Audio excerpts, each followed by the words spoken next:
Hi hello నమస్తే welcome to our channel. Prabhas గారి గురించి స్పెషల్ గా చెప్పాల్సిన అవసరం లేదు. ఇప్పుడు మన ఇండియాలోనే ఆయన ఒక బిగ్గెస్ట్ పాన్ ఇండియన్ స్టార్ అని చెప్పడంలో అసలు డౌటే లేదు. ఆయనకి స్టార్టింగ్ నుంచి కూడా తెలుగు ఇండస్ట్రీలో మంచి ఫ్యాన్ బేసే ఉంది. బాహుబలి మూవీ తర్వాత ఆయన రేంజ్ నెక్స్ట్ లెవెల్ కి వెళ్ళిపోయిందనే చెప్పుకోవచ్చు. అయితే బాహుబలి మూవీ చూసిన ప్రతి ఒక్కరు కూడా రాజు అంటే ఇలాగే ఉండాలి అనుకున్నారు.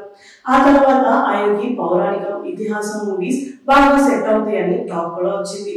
ఆ తర్వాత ప్రభాస్ గారు సాహో అనే ఒక అడ్వెంచరస్ మూవీతో మన ముందుకి వచ్చారు. ఆ తర్వాత ఆది పురుష్ అండ్ సలార్ మూవీస్ లో కూడా డిఫరెంట్ క్యారెక్టర్స్ తో మనకి కనిపించారు. దీంతో ఇతిహాసం పౌరాణికం ఇలా అడ్వెంచరస్ మూవీస్ కి ప్రభాస్ గారే యాప్ట్ గా సెట్ అవుతారు అని ఇండస్ట్రీలో టాక్ అయితే నడిచింది. అయితే ఆయన కూడా ఇలాంటి క్యారెక్టర్స్ ని సెలెక్ట్ చేసుకుంటున్నారు. దీన్ని బట్టి చూస్తే ఆయన ప్లానింగ్ నెక్స్ట్ లెవెల్ లో ఉంది అనే చెప్పుకోవచ్చు. ఇప్పుడు ఆయన రాజాసాబ్ అండ్ ఫౌజీ మూవీస్ తో మళ్ళీ మన ముందుకి రాబోతున్నారు.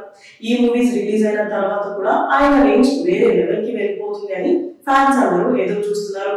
ఇదంతా చూస్తుంటే ప్రభాస్ గారి ప్లానింగ్ నెక్స్ట్ లెవెల్ లో ఉంది అనే చెప్పుకోవచ్చు. నెక్స్ట్ ఆయన రాజాసాబ్ మూవీతో మన ముందుకి రాబోతున్నారు. ఈ మూవీ కోసం ఆయన ఫ్యాన్స్ అందరూ ఈగర్ గా వెయిట్ చేస్తున్నారు.